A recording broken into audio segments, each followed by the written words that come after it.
All Century 21 real estate offices are independently owned and operated. Hi, I'm Jackie Ruddy, broker, Century 21 Jack Ruddy Real Estate. Welcome to the Real Estate Roundtable on 94.3 FM The Talker. I am here with my co-host, husband, fellow realtor, Pat Devaney. Good morning, Jackie. How are you today? Wonderful. How are you? Wonderful, thank you. We have with us Gerard Hetman, NeighborWorks of NEPA Community Development Specialist, and Steve Ward, Downtown Safe, Clean, and Green Ambassador Team Leader for Scranton Tomorrow. Yes, good morning. Great to be with you, Jackie. Thanks for being here with us, gentlemen. We're here every Saturday at 11 a.m. and Sunday at 11:30 a.m., where we talk real estate. We have a full-time real estate office with many exceptional realtors. We've been providing real estate services to the community for 50-plus years. Wow, 50 years. During the week, feel free to email us with any questions you have at questions@jruddy.com. That's questions@jruddy.com. Or you can give us a call at 570-344-6724. And when you go to jruddy.com, click on the webcam tab. We have a webcam up on top of the roof pointed at Dunmore Corners. We get thousands of hits a month on that camera. Yes, view our listings, search the MLS listings, and listen to archive radio shows by going to mobile-friendly jruddy.com, jruddy.com, and that's mobile-friendly. We also have all our podcast apps that feature our radio show on that jruddy.com radio tab. So check that out if you like to listen to podcasts. Check us out on social media. We're on Facebook, Twitter, LinkedIn, YouTube, Instagram, and Pinterest. Okay, gentlemen, I am not going to repeat over and over your 10-word titles. So we have Gerard Hetman from NeighborWorks of Northeast PA and Steve Ward from Scranton Tomorrow. Great to be with you, Jackie. Thank you for having us. Thanks for being here. What can we talk about today? There's a lot going on with Scranton Tomorrow. Yes, there is. When was this founded, and what do you do? Well, we're celebrating our 30th year, so that would be, I'm not good with math, so 1992. Okay. Yes, so we're a business and community nonprofit focused on the downtown for development of all different levels. And downtown city of Scranton has come a long way. And I love what's going on there because it's getting exciting. There's a lot of residential apartment condo units. A lot of people are living in the city. You have some great projects happening. Can we talk about all of that, please? Oh, sure. Yeah. Downtown Scranton's come a long, long way. I moved here in 1983. It's been very encouraging to see the progress. Slow at times, but it's really picking up a lot. So, and one of the nicest features of the downtown is becoming a neighborhood, not just a center for business and political activity and commercial promotions, that kind of stuff, but really is a neighborhood now. Well, there wasn't a time, it wasn't too long ago where it was a ghost town. Right. It was literally a ghost town. It was sad to drive through, look at all the vacancies. There was no life. There was no excitement. There was no activity. So so it's picking up, and I like what's happening. So let's talk about that. Who's living downtown? Well, the latest influx really are people that are either telecommuting. Long before COVID, people were coming back to Scranton because it's much more affordable than, say, New York City or Philadelphia or Allentown. But at the same time, there's quite a bit of senior citizens that live downtown because the amenities are there, social services are down there. So it's at all different levels. Young professionals. Students. A lot of students from the Medical College and the University of Scranton. Graduate students, yes. Not just under. Right. Okay. So, and then how about families? There aren't a lot of families within the immediate downtown, but some of the neighborhood, like the connector streets there. So, especially in the hill section. Okay. All right. So there's a rather large project that's going to be developed in one of the areas that was once a hotel, Howard Johnson's Red Roof. Was it Red Roof? Yes. It was Red Roof for a while. Yeah. Okay. So what's going there? What are they doing? I guess there are plans for 17 or 18 story high rise there. That is a high rise. Yes. Does that qualify, Mr. New Yorker? Yes. As a high rise. Tell you something. When I first started dating Jackie a long time ago, I was a New York City fireman, and I drive down Blakely Street, and it says to the high rise parking. I look around. I go, where's the high rise? She goes, it's a 5-story building. She goes, oh, that's how high rise. I says, we have a truck. I says, I can make that roof with a ladder. I says, that is not a high rise. And so that's the running joke to the high rise parking, but it's really not a high rise. But 18 stories is a high rise. It is, yeah, especially because that's a Mulberry Street where that's going to go is a what's considered a gateway. Yeah, that's really your first impression of the downtown when you're coming off the North Scranton Expressway. Right. So that'll be, wow, that's going to be something. So there's going to be retail space on the first floor and then apartments. Yes. It'd be, I believe it's considered like mixed use. Yes. Okay, good. All right. Looking forward to seeing that all happen. And what else is going on with Scranton tomorrow? Well, my program area is Safe, Clean, Green, and Design. Okay. So I work with downtown business owners, the city services, DPW, the police to make sure that things like blight or graffiti is removed. We do have part-time crews that come in and clean the sidewalks, the gutters, litter abatement. And also we have several greening or landscape beautification projects going on. Last summer during City Pride, we redid the Mulberry Street Islands there's 3 of them, 3 traffic islands. So we put fresh mulch and plantings, but we also, instead of just using crushed stone or mulch, we put in coal. Because it's beautiful. You don't see it all the time, but also it really is a way of saluting and supporting Scranton's past as the coal region. Very interesting. Yeah. So what are you doing with the lot that's on Wyoming and Linden? That's our pocket park. All right. Yes. What's a pocket park? So a pocket park is a small green space. It's not big or acreage or anything like that, but really is a green space. So it was a contaminated site. So we've worked with Lackawanna County and the city to remediate. It's been a long, complicated process. But we are going to turn it into basically like a parklet. There's going to be landscaping, a pavilion there, a sound system. So it's going to be a shared community space. Nice. No parking.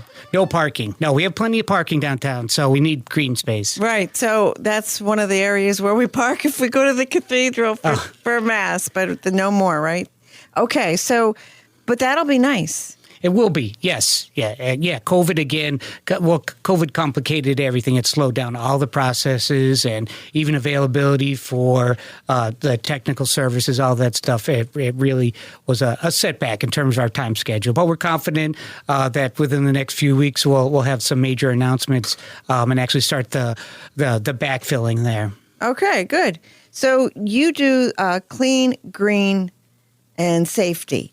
Yes. So tell me this. Do you know anything? Isn't there a large mural going up somewhere? That's part of honoring the office? Yes, I'm a huge Office fan, so I'm thrilled to have that happen. Yeah. Where is that going? That's going on the 400 block of Lackawanna Avenue. The community bank is in that building along the side there. It's going to be about 30 by 120 feet long. Nice. Now, how long has The Office not been on TV? I mean, it's been a while. 10 years. Right. Yeah. So we're still receiving a lot of interest. People come to our area to see. Yeah, different sites like Cooper's, Alfredo's, all that stuff. I'm a huge Office fan, so I'm thrilled to see it coming about. It's been a year in progress because we've had to work with NBC and have all the stars that are featured in the mural, 17 of them actually sign off on the mural. Nice. Steve, you mentioned Cooper's. Cooper's was a big donor. Yes. For this mural. They gave us a $5,000 donation towards this mural.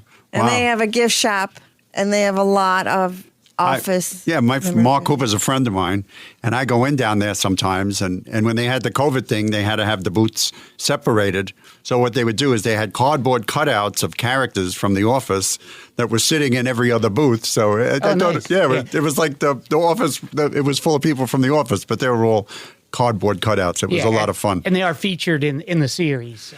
Yeah, I heard them mention Carameas one time in in The Office. Yes. Yes. See? Yes. The one time I watched The Office. Yeah, there's so many reasons really to like the show. Number one is that it is based in Scranton, and I think that's one of the reasons why that it's so relatable, because Scranton's just a mid-sized city, so just about anybody from any walk of life can identify it with. Other TV shows are usually set in L.A. or New York City, and no offense, but I can't relate to somebody that lives in New York City or Los Angeles. But this is my home, and so I like to watch it to see all the Scranton references in the background. I can't relate to the people in New York City either, I've been here, so. Yeah. And you completely lost your accent. I'm amazed. I know, isn't it amazing? Yes. That's a running joke in the house. Oh, okay. And then they say, give me a water. They all make fun of the way I say Yeah. water. Well, I'm originally from Massachusetts, but I lost my accent. You did. Yes. You Yeah. truly did. Yeah. Yeah, Pat, you did not. Okay, yes. Yeah. Great. Okay. So Cooper's and Mark Cooper was a guest on our show. Yes. Mark Right. Cooper was a guest here about About a year ago, Yes. right? And gave us all these great cooking tips Yeah. that I have never used. Did you? probably. All right. I get confused. I call him up. Okay, Steve, what else is going on with downtown Safe, Clean, and Green? Well, we just had a really good time with both the University of Scranton and Scranton Prep last week doing our downtown cleanups and planting projects. I know somebody who was involved in that. Oh, really? Yeah, my son. Okay. He was down at the river saying, there was this invasive species of Japanese palm, and we were digging them not out. me, sure. Yeah, he came home covered in mud, and he was happy as a clam. Yes. He loved to do it. Yes. So good. So he goes to prep? Yes. Oh, okay. Yeah, we had a wonderful time with them. And I have a machine that'll go through it. I said, Patrick, would you have brought the machine down there? He goes, no, Dad. You have to take the root out. Otherwise, it's just going to grow back. It will. Yeah, it's very invasive. I had it in my backyard. Oh, did you? It took 3 years to get rid of it. Oh, my God. Yeah. Do you have any exciting events coming up? Well, we do have City Pride. So that's a big program that's coming up beginning of June. And that's why we're here really to promote City Pride. Okay, let's talk about City Pride.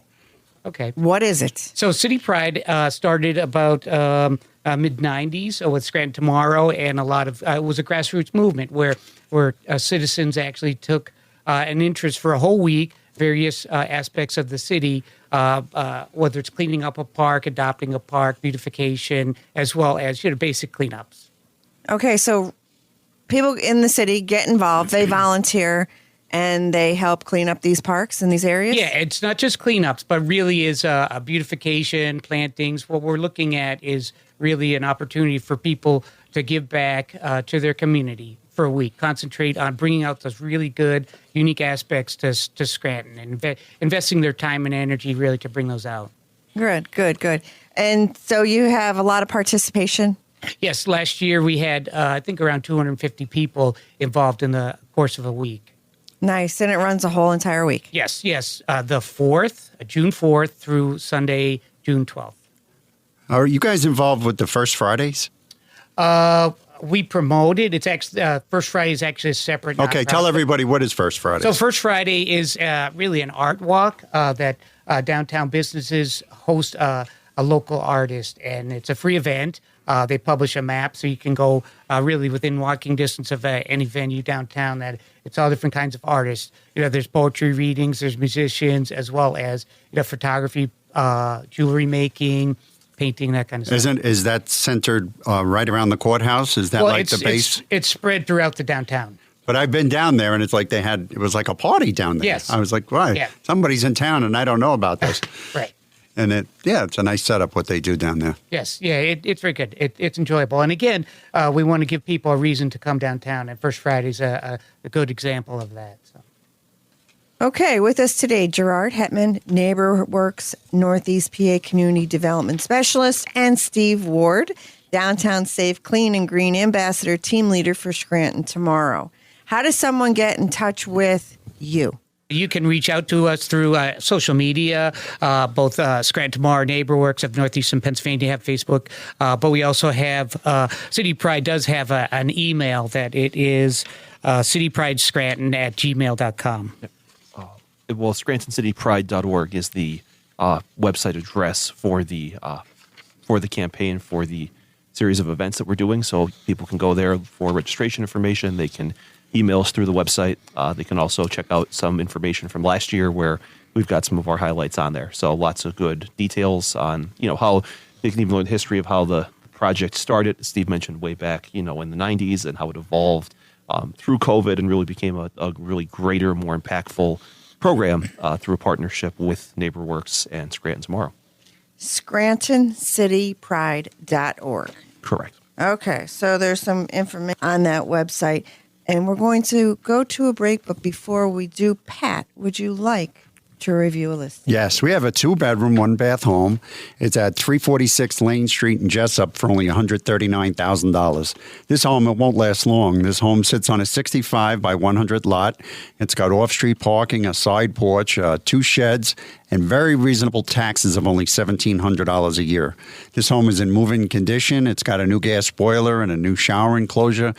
I bet you could own this probably for less than you're paying in rent.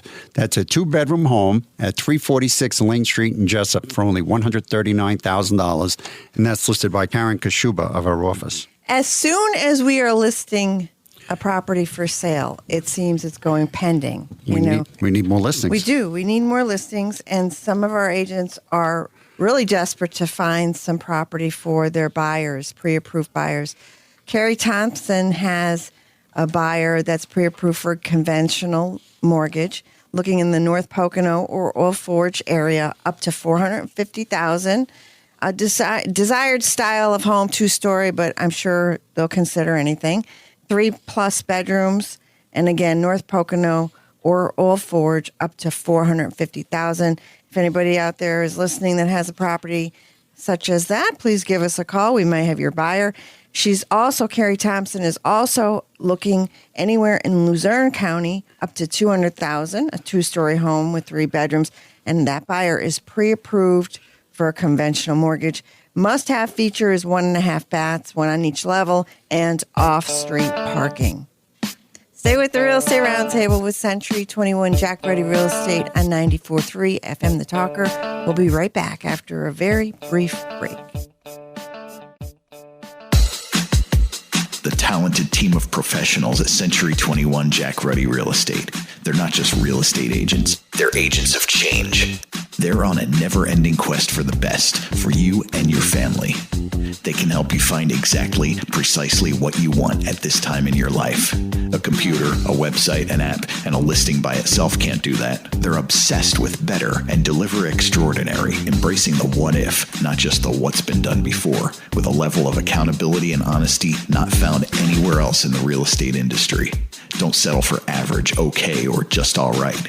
This change in your life is monumental, and there's only one Century 21 Jack Ruddy Real Estate that will help you rock that change. Call 570-344-6724 and visit jruddy.com, JRUDDY.com.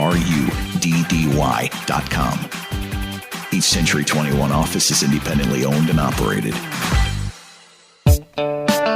You're listening to the Real Estate Roundtable with Century 21 Jack Ruddy Real Estate on 94.3 FM The Talker. I'm Jackie Ruddy, broker, and with Pat Devaney, my husband. And we're back. And fellow realtor. And we're talking about all the exciting things, Scranton Tomorrow, Scranton City Pride, downtown Scranton, and the projects that they are doing and have done in the past and what they're going to be doing in the near future.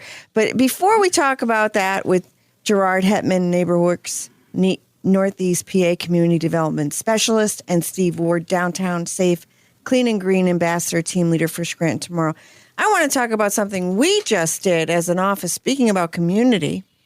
Oh, that was great. That was a great night out. Yes, we hosted, Century 21 Jack Ruddy Real Estate hosted a Dunmore Community Charity Bowl event. And we had a lot of Dunmore businesses. We had the Dunmore Fire Department, the Dunmore Police Department, and the Dunmore DPW. They all came out very enthusiastically. It was a good time. It was a good time. It was a lot of fun, and it was bowling for charity. And I'm very proud to say that the fire department won, but there's no surprises there if you ask me. So their name was Local 860. And yes, they won. Each team, what they did was before we started the bowl, they chose a charity. So in the event, there was the $1,000 prize. And in the event, a team won won the game, they would donate their prize to their chosen charity. So it just so happened that the Dunmore Fire Department chose Jog for Jude. Right. And it was a wonderful time because it was a couple weeks before the event, Jog for Jude. So they were given $1,000. So we're going to do this from time to time, and it brought the community together. And we all had a really, really great time. You did a great job. I mean, you and Carol hosted that thing, got it all together. We went to Idle Hour Lanes, and they have like a closed-off part of the lanes. It's about 8 lanes, and they close the door. And it's a boutique. They call it the boutique. It's like a private bowling alley in there. It has its own bar. Your own the food, the tables, and the doors closed. It's separate from the rest of the bowling alley. It was a lot of fun. It was a really great time for everybody. And I'm so old. When I used to go bowling, you used to put it on a piece of paper and mark it down, and we'd count. You know, there was a lot of honesty. But there's a big board up there that it shows what your score is, so you can't even cheat. Not that I would cheat. No, never. Right? No. So speaking of community, we had to talk about that and what we did there, and we're going to do it again, and we're going to invite some more Dunmore businesses and maybe some more teams, and have maybe a first round and a second round. We'll see where we can go with it, but a lot of fun for everybody that participated. Okay, back to you guys. Gerard Hetman, NeighborWorks Northeast PA Community Development Specialist. Steve Ward, Downtown Safe, Clean, and Green Ambassador Team Leader for Scranton Tomorrow. What's on the agenda? Actually, before we talk about that, projects that are on the agenda for Scranton Tomorrow, what did you do last year? So last year we had some community groups come downtown. We worked with like Penn State Master Gardeners, the Kiwanis Club, do some plantings downtown, and it was like 95 degrees out, and they worked really hard, and it was very difficult, but again, because people really care about their community, they really pushed through it, and it was nice to see people really engage in the community. Again, City Pride, it's not just a cleanup project, but really is people investing in their time and energy into the community. But also, we worked with Lackawanna County 4-H. They went out at their homes. We planted a rock garden. So they picked out rocks in their own yard, painted them up with flowers, and they went down to City Hall, planted the rocks and some summer annuals there too. And they had the opportunity, the mayor, to come out and talk to them. So you had young kids doing a project around City Hall, but it was probably the first time that they ever met a politician. Mayor Page came out and talked to them, chatted with them. And I take opportunities like that very seriously because when Bill Clinton was a teenager, he went to the White House on a field trip. And just coincidentally, he met JFK, John F. Kennedy Jr., and that interaction was so powerful. He knew he wanted to get into public service and politics. And 20, 30 years later, he became president of the United States. So those opportunities when young people meet influential leaders in their community really can be a powerful moment for them and give them some direction and incentive to be involved in public service. Great. So what's on your agenda for? So this year, we have a couple projects I'd like to highlight. One is we're going to put a free library on the front of Outreach for Community Services because a lot of high school students walk by there on their way to Scranton High School. So we want to give them the opportunity to pick up a book and read. Reading really is important for personal and community development. So we have people working on that right now. We're also going to be working with some of the social service agencies, people that are in recovery, find projects for them to do. We're working with, we're going to do some landscape improvement for them because they want to be involved, but some people can't drive because of choices that they've made. So we have to find projects for them that are within walking distance of the downtown. And those are going to be ongoing because part of recovery really is finding a support system, finding something that's beneficial and productive for them to do. So really, really excited about that one. But then really what I consider, it's kind of like choosing your favorite kid. I don't have kids, but I know it's difficult to pick a favorite. But we're actually, I believe it's going to be starting next week. We're going to be going into the Scranton School for the Deaf. We're going to help, they're going to raise plants for us. We're going to teach them plant science, and those plants that they're raising over the next 6 weeks, they're going to come bring with them and actually plant downtown. And at the same time, they're going to teach us sign language, like words for leaf and root and stem and blossom, that kind of stuff. Nice. Good stuff happening. Yes, Okay. very excited about that. Gerard Hetman, NeighborWorks Northeast PA Community Development Specialist, and Steve Ward, Downtown Safe, Clean, and Green Ambassador, Team Leader for Scranton Tomorrow. Gerard, how does NeighborWorks Northeast PA Community tie in with Scranton City Pride? Sure. So, Jackie, there's a long history of our organization. We're coming up on 41 years now of service to our community.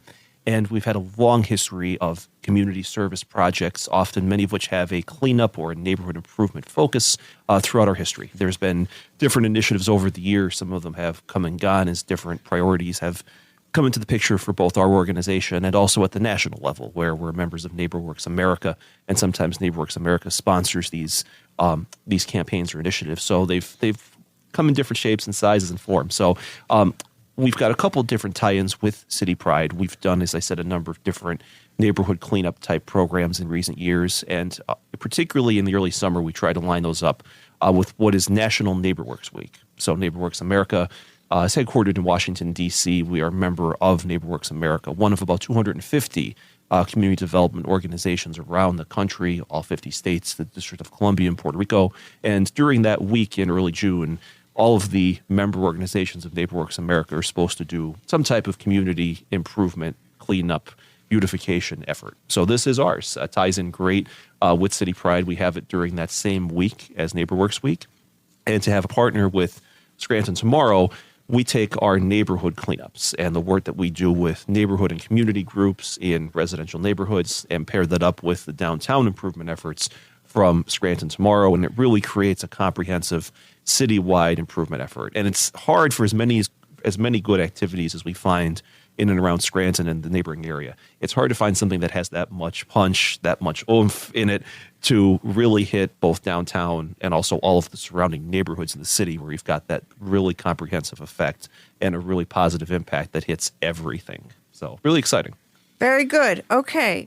Gerard, would you come back next week? I'd like to speak with you and Tim Schwartz, who is the volunteer coordinator at NeighborWorks Northeast PA, so we could take a deeper dive into some of these topics. Sure. We've talked a lot today about Steve and the great work that Scranton Tomorrow does. So next week we can go into some more focus on NeighborWorks history and specifically the neighborhood projects that we've done in recent years and some of our ongoing programs and new initiatives that you'll want to hear about. All right. Great. Thank you, guys. I appreciate your time. Thank you.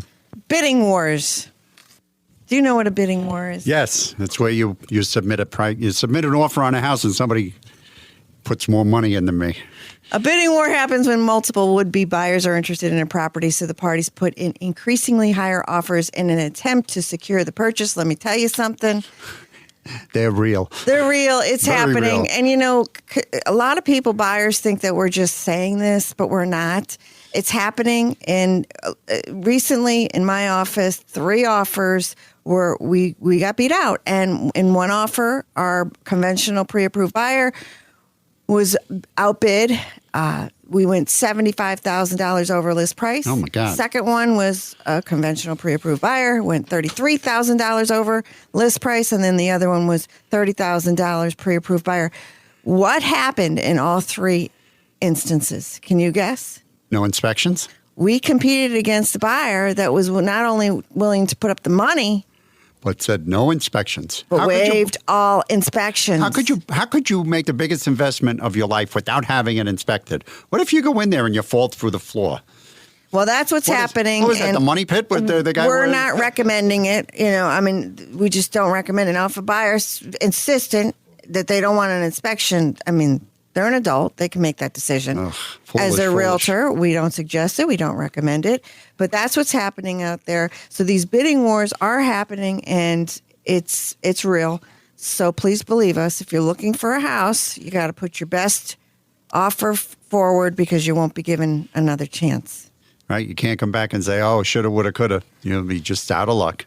We're out of time. Thanks for joining the Real Estate Roundtable with Century 21 Jack Ruddy Real Estate on 94.3 FM The Talker. We'll be back next Saturday at 11 a.m. and Sunday at 11:30 a.m. on 94.3 FM The Talker.